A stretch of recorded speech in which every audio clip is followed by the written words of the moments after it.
Boas-vindas ao podcast da W Futurismo. Sou Jaqueline Weigel, sou a host nesse canal.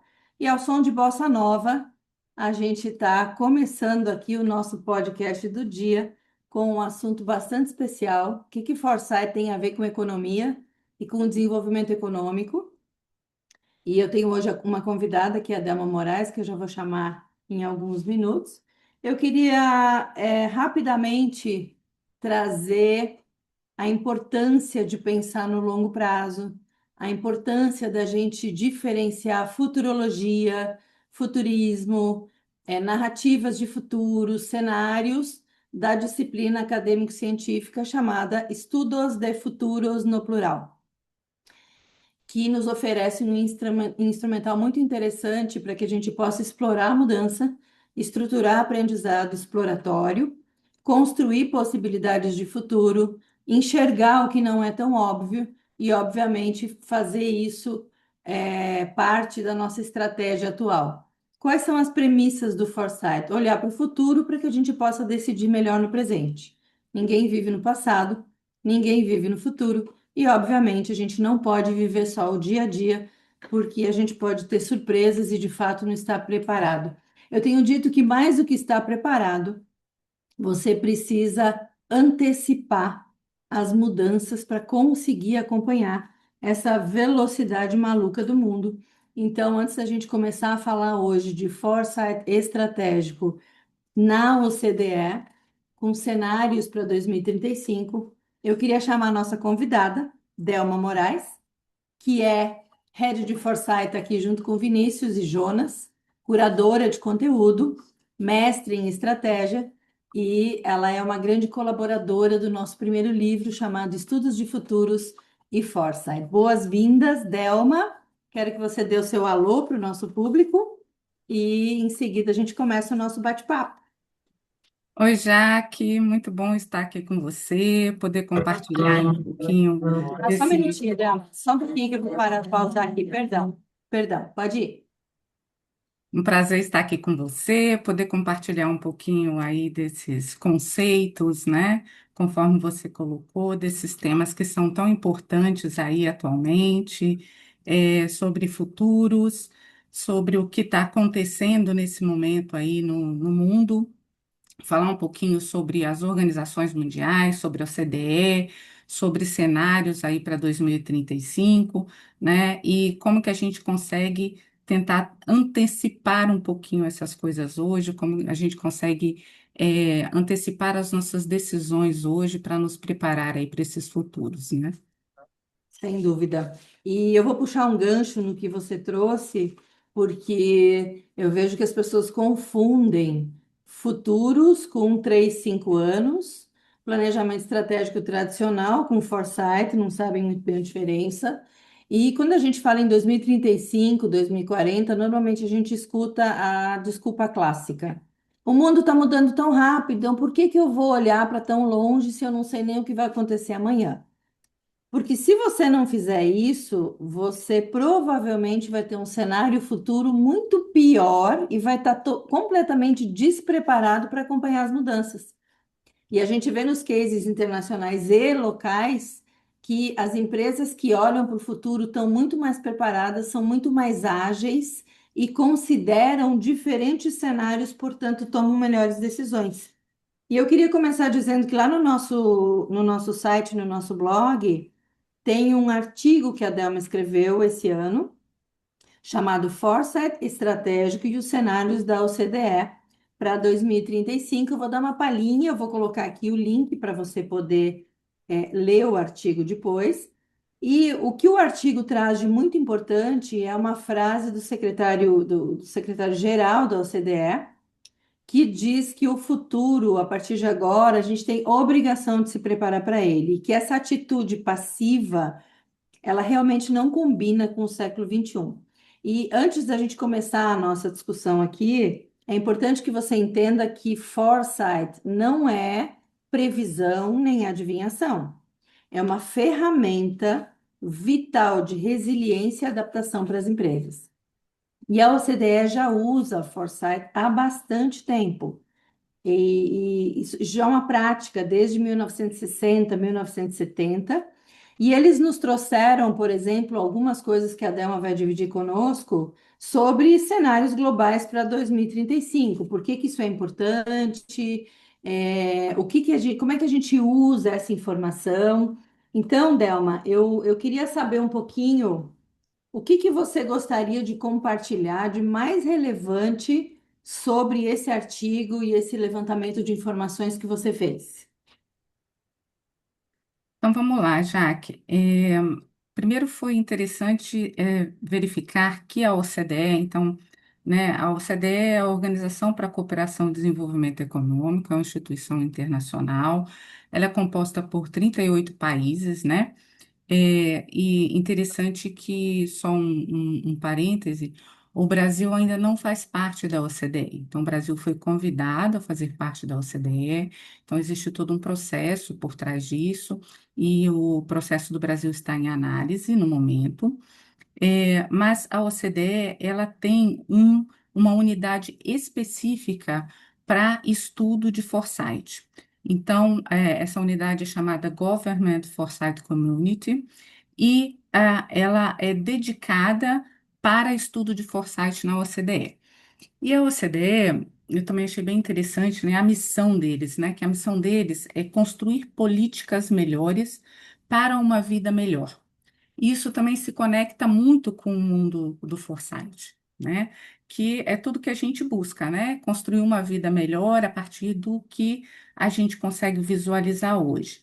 Então, o que essa unidade aí dentro da OCDE ela busca ah, ajudar as comunidades internacionais, através das questões políticas, a navegar pelos riscos, pelas incertezas do mundo atual, para que consigam chegar em futuros melhores.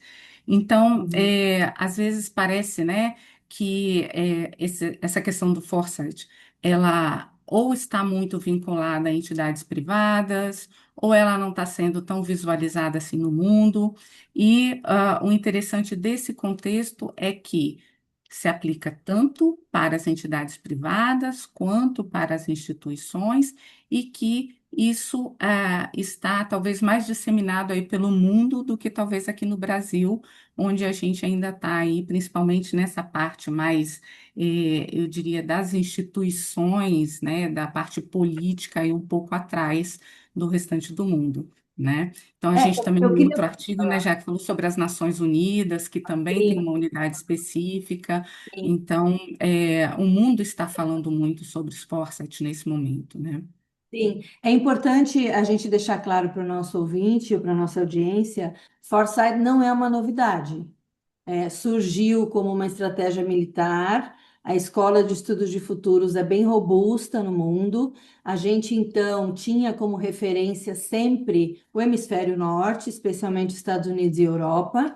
E assim como tendências, a maioria das tendências que a gente consome vem do hemisfério norte. E agora o mundo está num processo de democratização, de inclusão dos 5 continentes. Dubai faz isso muito bem e de ouvir as vozes do hemisfério sul. Então, não é que o Brasil tem esse assunto rodando há muito tempo, e o que eu trago de boas notícias é que sim, as empresas até muito pouco tempo atrás implementavam pouco, mas nós aqui temos visitado muita empresa brasileira de todos os tamanhos e segmentos, e isso tem sido aprendido como competência. E as instituições, elas já usam há um bom tempo. Nós temos aqui no Brasil o CGE, mas no ano passado também foi um ano de muita instituição vindo aqui nos procurar para aprender a fazer foresight, não só relatório de tendências, não só cenários, que é o que é mais conhecido.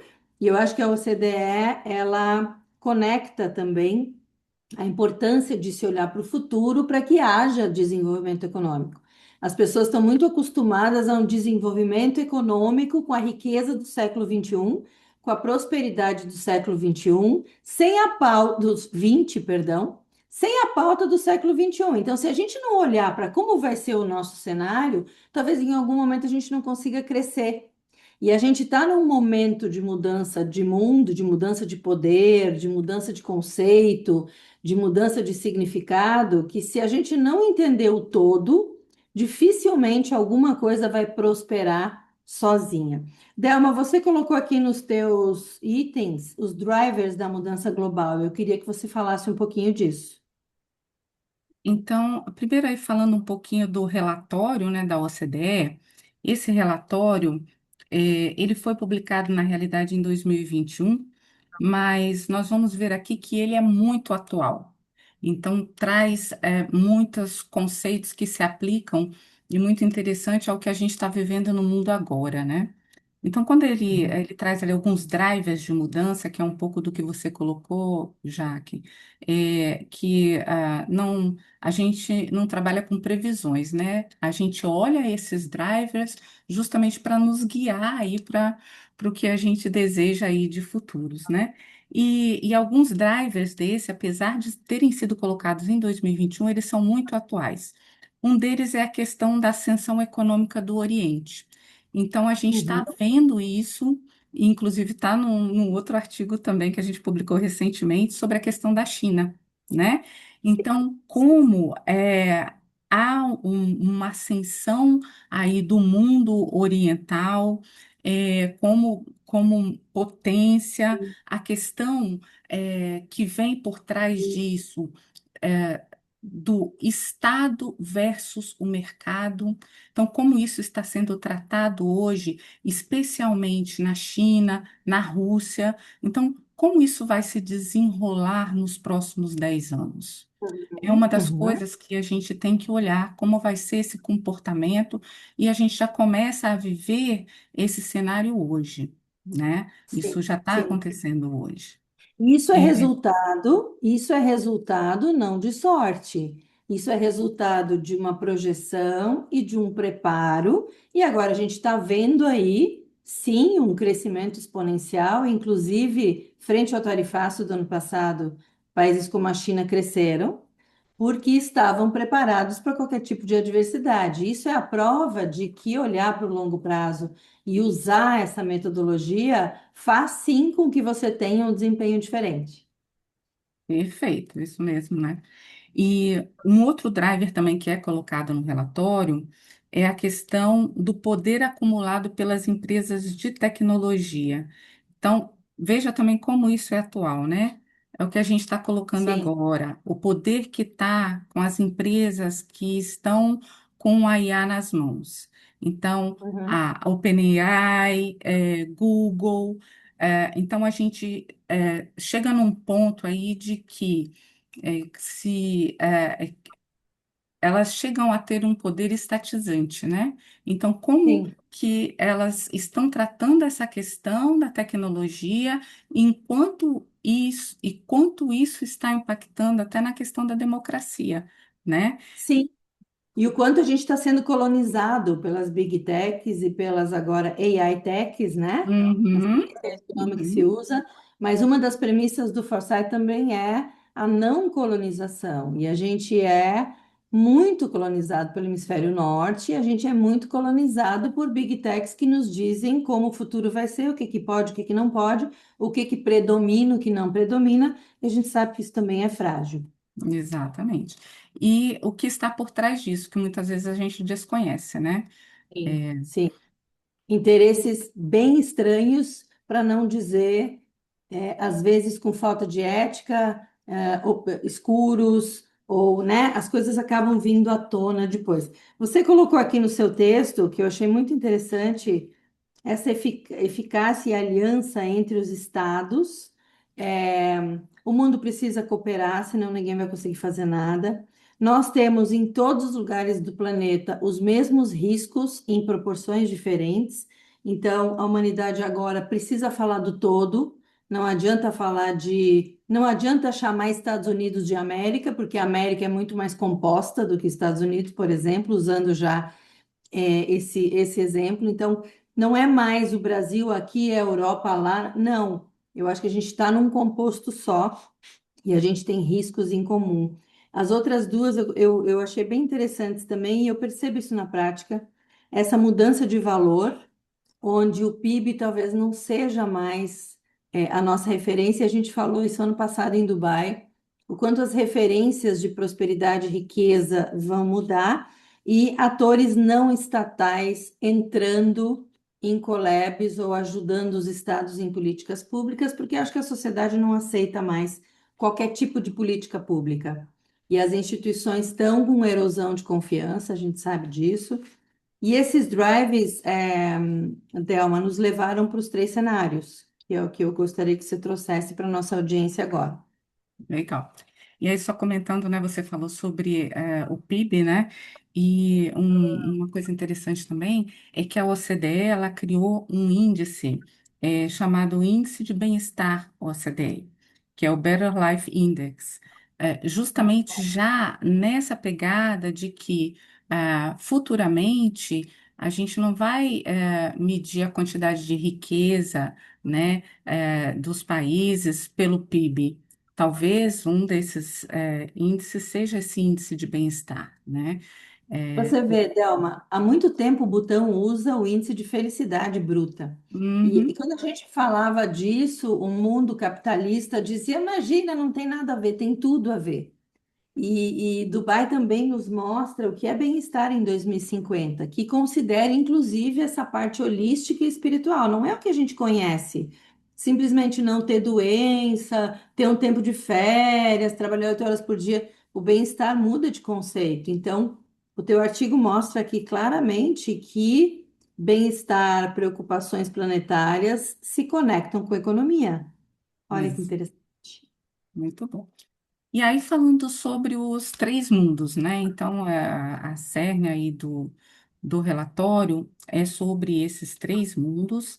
Então, a OCDE divide aí os cenários para 2035 em três tipos de mundos. Então, um pouco também do que você falou no início da nossa conversa, né? Como que essas coisas vão se desenrolar e aonde a gente pode chegar. Então, o primeiro mundo que eles descrevem é o multi-track world. Então, se a gente seguir em trilhas totalmente separadas, que também a gente tem alguns sinais aí atualmente. Sim. Há já países que estão falando, não, eu vou construir aqui a minha internet própria, né? O meu navegador Os próprio. paralelos convivendo, né? Exatamente, mas convivendo sem pontes, sem interligações. Esse é que é o risco, né? Sim, sim. É, e aí a gente sai da globalização e passa a viver clusterizado. Ah, Esse é um dos riscos que a gente tem para esse cenário, né? uhum, E uhum. aí, pesquisando um pouco sobre isso e falando também um pouquinho sobre China, né? Que é onde a gente vê, até por uma questão de estar mais no Oriente, pela questão do tipo de governo. Então, lá já existe isso. Então, a gente está acostumado a usar aí o nosso navegador, o Google, né? Os chineses não usam o Google. Eles usam Sim, um Baidu, né? A gente usa muito o WhatsApp, lá eles usam o WeChat. Então, sim, já está bem clusterizado. Então, sim, é como se esse modelo ele se disseminasse para o mundo inteiro e o mundo inteiro passasse a funcionar dessa forma, né? E entendi. trilhas totalmente estanques e separadas. Sim, interessante. Sempre tem prós e contras, né? Mas é possível que com tanta complexidade isso aconteça. E o segundo cenário? O segundo cenário seria o que eles chamaram de virtual worlds, né? Esse segundo cenário é bem legal também, que como o artigo foi escrito em 2021, ele traz lá a questão fala muito de metaverso, né? E, Sim, assim, também é uma prova de que, às vezes, né, você acha que está no caminho certo, o sinal certo, e o metaverso, hoje, ele está aí no que a gente chama do Vale da Desilusão, né? Então, sim. então, É, assim, Passou o Ele, hype, né? ele existe, passou o hype, assim como que algumas coisas que a gente está vendo agora também vão cair de moda. Mas muita gente está apostando de que o mundo vai ficar 100% virtual, digital, distante, clusterizado, e que o mundo físico tem cada vez menos. Não sei, né? Se é saudável para o ser humano e para o planeta, porque a gente precisa se conectar com a natureza cada vez mais. Isso aqui seria uma total desconexão. E aí a gente também tem riscos. Quais são, Del? Então, aí nesse caso, né, já que assim, aí também voltando um pouquinho, quando a gente fala metaverso, e até no artigo eu traduzi um pouco isso para a nossa realidade hoje, 2026. Hoje a gente não fala de metaverso, mas é o que você falou. A gente tem várias novas tecnologias, então hoje a questão dos gêmeos digitais, com a IA, né? E a genética, sim, Exatamente, né? Temos outras tecnologias aí que também nos levam para esse mundo mais imersivo, mais virtual, que é uma possibilidade de futuramente a gente estar vivendo mais no mundo virtual do que no mundo físico. sim, E isso pode nos trazer aí alguns problemas, por exemplo, uma desigualdade extrema daqueles que têm acesso a esse mundo virtual e aqueles que não têm acesso a esse mundo virtual. Então, como que vai ser isso? Né? Isso pode nos levar a uma crise democrática, isso pode nos levar a uma a distribuição de riquezas muito diferente entre os e países, questões entre as éticas nações, também, né? questões éticas, a questão de propriedade dos dados, até a manipulação digital, a propriedade dos Sim, seus dados biométricos. Imagina que tudo isso, né, toda a sua biometria está ali numa plataforma virtual, todo o seu acesso vai ser biométrico, e aí como é que vai ser essa segurança cibernética voltada para os seus dados biométricos?